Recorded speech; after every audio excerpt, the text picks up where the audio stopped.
Welcome है बच्चों आप सभी का मेरे YouTube चैनल पे। तो आज हम लोग पढ़ेंगे प्रश्नावली 3.5 का क्वेश्चन नंबर 4 का पहला से। तो देखते हैं क्वेश्चन नंबर 4 क्या है। ये बच्चों देखने में थोड़ा सा बड़ा दिख रहा है, लेकिन जितना ही बड़ा है वह उतना ही सिंपल है। आइए देखते हैं इसको। दिया है निम्न समस्याओं में रैखिक समीकरणों के युग्म बनाइए और उनके हल बीजगणितीय विधि से ज्ञात कीजिए। कह रहा है यदि उनका अस्तित्व हो तो। अब देखिए क्या क्वेश्चन कर रहा है।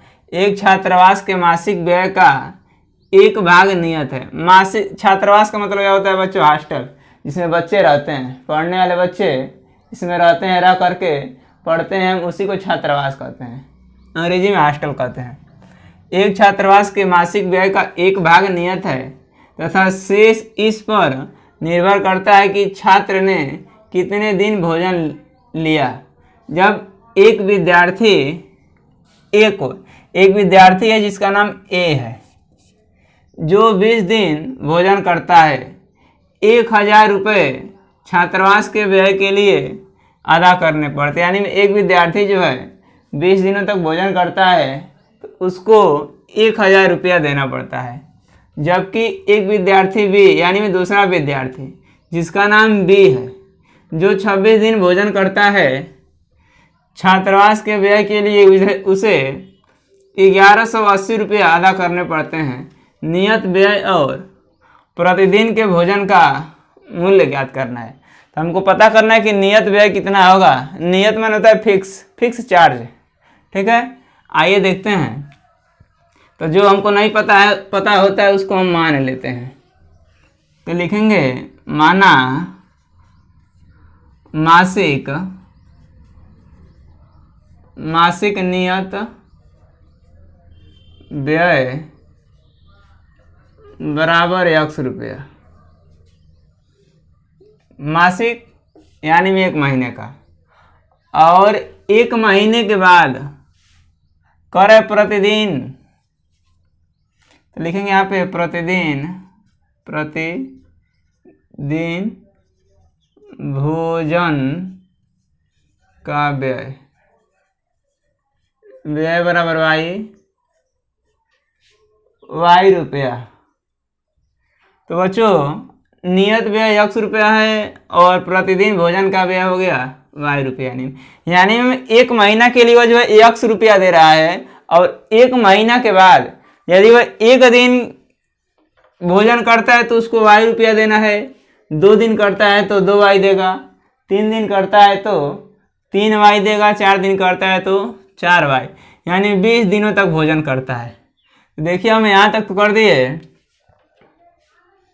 यहाँ तक हमने क्या कर दिया, मान लिया मासिक नियत व्यय x रुपया और प्रतिदिन भोजन का व्यय y रुपया। अब हम चलते हैं यहाँ से। जबकि एक विद्यार्थी ए को जो 20 दिन भोजन करता है उसे 1000 रुपया छात्रावास के व्यय के लिए देने पड़ते हैं। तो यहाँ पे लिखेंगे पहली शर्त से।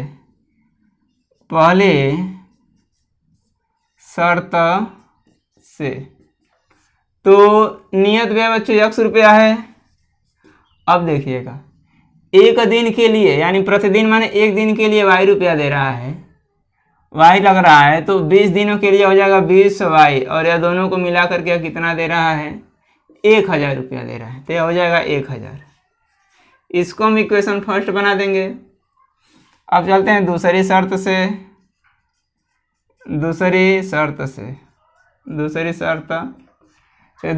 में देखिएगा।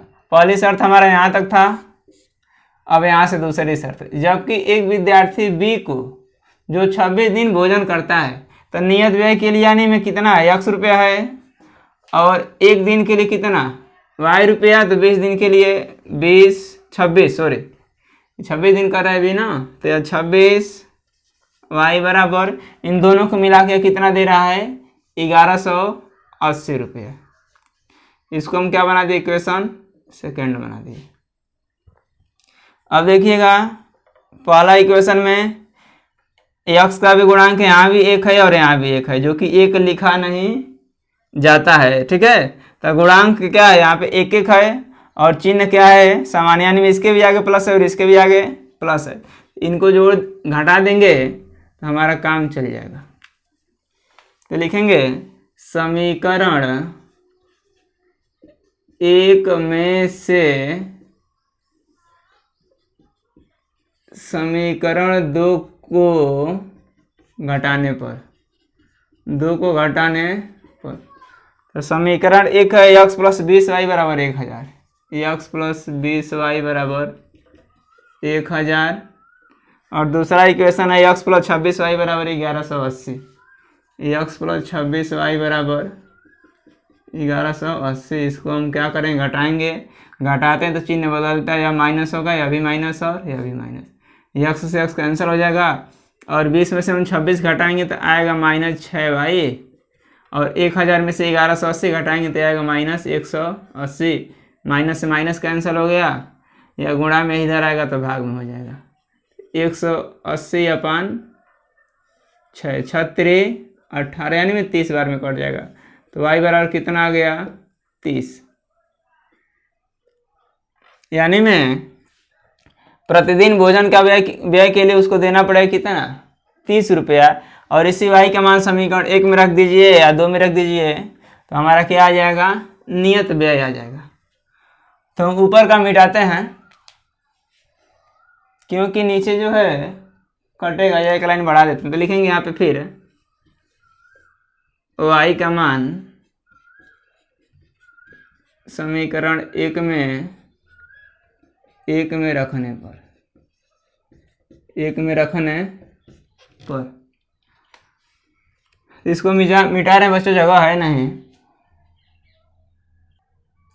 देखिएगा बच्चों, हम लिखते हैं, लिखे हैं y का मान समीकरण 1 में रखने पर, तो समीकरण 1 है x प्लस 20y बराबर 1000, यहाँ पे लिखते हैं x प्लस 20y बराबर 1000।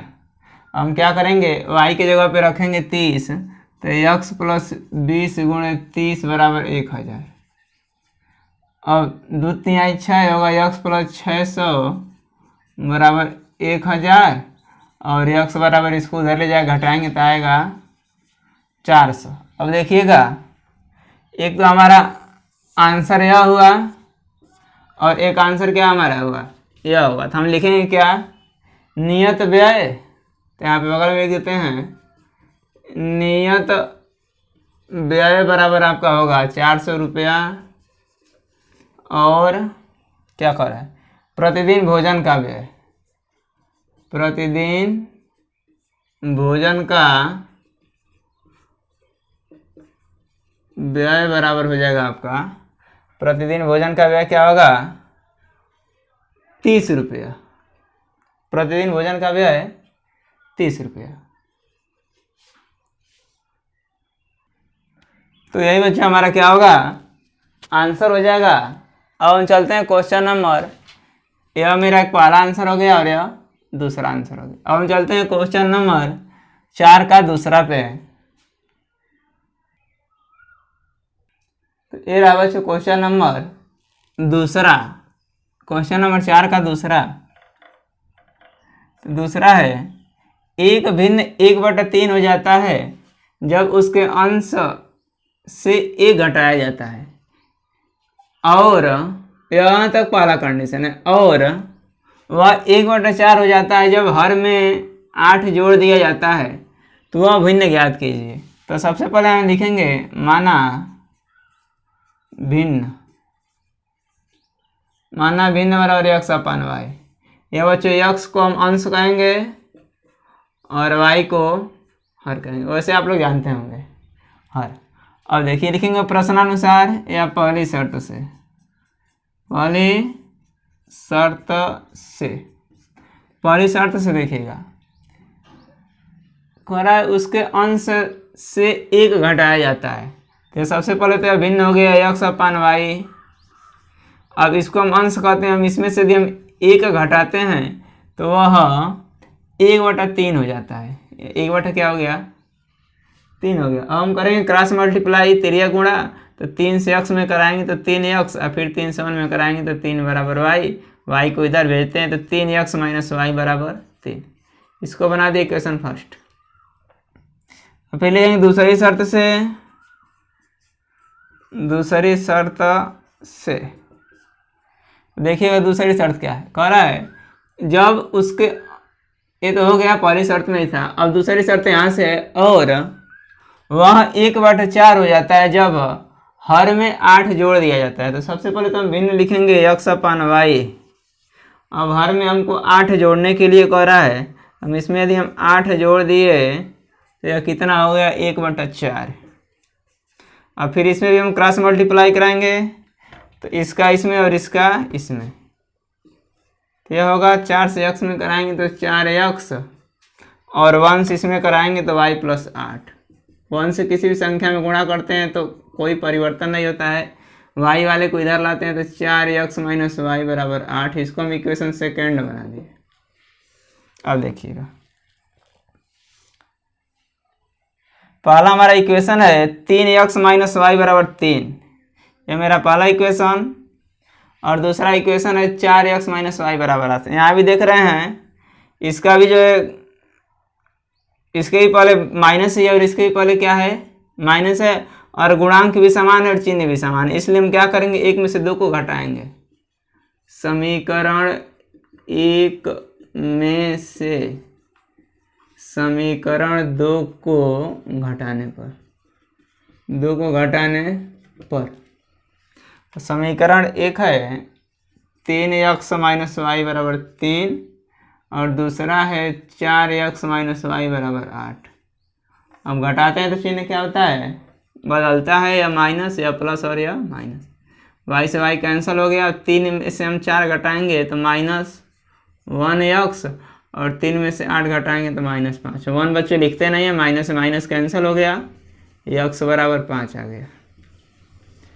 अब x का मान हम समीकरण 1 में ही रख देते हैं, तो समीकरण 1 है देखिएगा 3x माइनस वाई बराबर 3। अब यहाँ पे क्या रखेंगे हम 3, तो यह हो जाएगा 3 पचे 3 गुणे 5 माइनस वाई बराबर 3, यह हो जाएगा 3 पचे 15 माइनस वाई बराबर 3। 15 को हम भेजते हैं बच्चों उधर, तो यह प्लस है, उधर जाएगा तो माइनस हो जाएगा, तो माइनस वाई बराबर 3 माइनस 15 माइनस वाई बराबर -12, माइनस से माइनस कैंसिल हो गया, वाई बराबर 12। अब देखिए x बराबर 5, यानी में भिन्न का अंश हमारा क्या आ गया 5, और हर क्या आ गया 12। तो लिखेंगे यहाँ पे भिन्न बराबर x अपान वाई बराबर 5/12। यही हमारा क्या हो जाएगा आंसर हो जाएगा बच्चों। तो रहा क्वेश्चन नंबर 4 का दूसरा।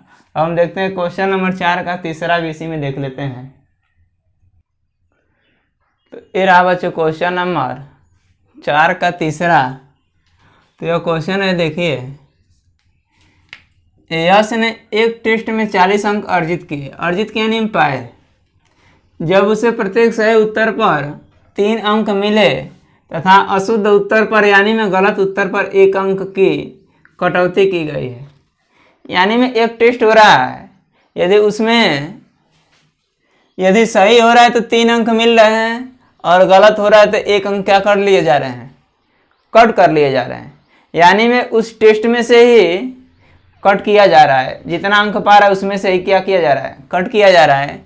फिर आगे कह रहा है, फिर यदि उसे सही उत्तर पर 4 अंक मिलते हैं और अशुद्ध उत्तर पर 2 अंक कटते तो यश 50 अंक अर्जित करता है। तो टेस्ट में कितने प्रश्न थे, तो सबसे पहले हम इसमें लिखेंगे बच्चों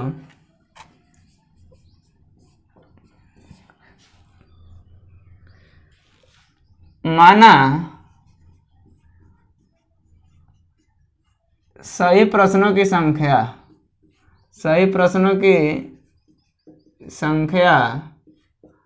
बराबर x,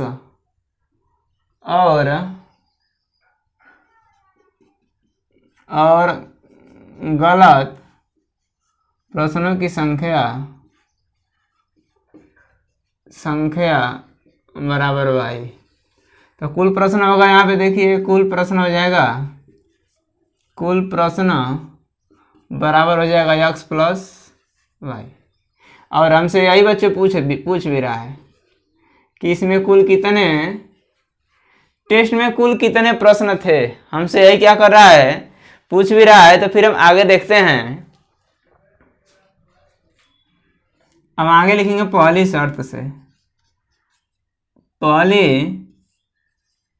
शर्त से तो देखिए, उसे प्रत्येक सही उत्तर पर 3 अंक मिलते हैं। तो सही प्रश्नों की संख्या देखिएगा x है, एक सही प्रश्नों की संख्या x, तो 3 का क्या हो जाएगा 3x।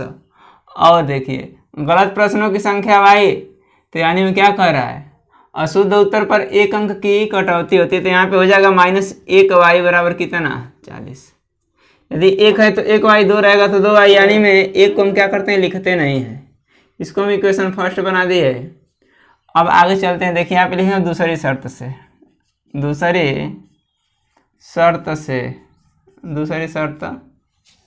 तो अब देखिएगा, यदि उसे सही उत्तर पर 4 अंक, एक सही पे x, तो 4 सही पे 4x, और अशुद्ध उत्तर पर 2 अंक, तो यानी में एक गलत या अशुद्ध पर जो है y मिल रहा है, तो 2 पे क्या हो जाएगा 2y बराबर कितना 50। इसको हम इक्वेशन सेकंड मान दिए। अब इसी दोनों को हल करके x और y का हमको क्या करना है, मान निकालना है।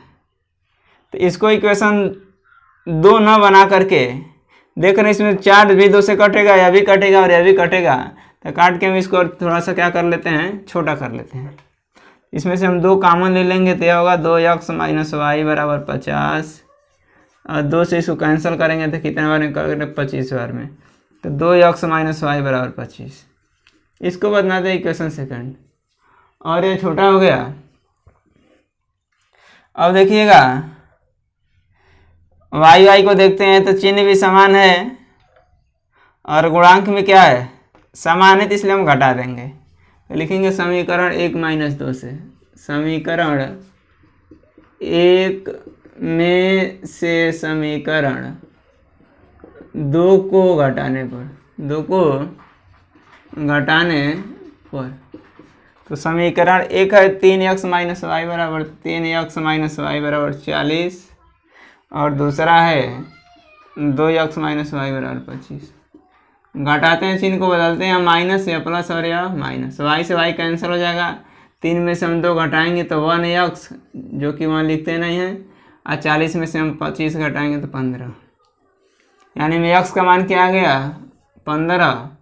अब x का मान 1 में ही रख लेते हैं, तो 1 में रखेंगे तो 3x - y बराबर 40। अब x के जगह पे रखेंगे 15, तो 3 × 15 - y बराबर 40। 15 तो यहाँ 45 - y बराबर 40, -y बराबर 40 - 45, तो y बराबर क्या हो जाएगा -5, माइनस माइनस कैंसल। ये y बराबर हमारा क्या गया है, y बराबर 5। यानी हमको सही प्रश्नों की संख्या कितनी है 15, और गलत प्रश्नों की संख्या कितनी हो गई 5। और हमको कुल प्रश्न चाहिए, तो यहाँ पे देखिएगा कुल प्रश्न क्या होगा, x प्लस वाई। तो x प्लस वाई, x के जगह पे रखेंगे 15 और y के जगह पे रखेंगे 5। यानी हमारे पास कितना प्रश्न था, कुल 20 प्रश्न था ये। लेकिन ये कट रहा है क्या, रुकिए कट रहा है। तो यहाँ पे होगा y बराबर 5, y बराबर 5। तो y बराबर 5 और x बराबर 15, और हमारे पास कुल कितना प्रश्न मिला था 20 प्रश्न।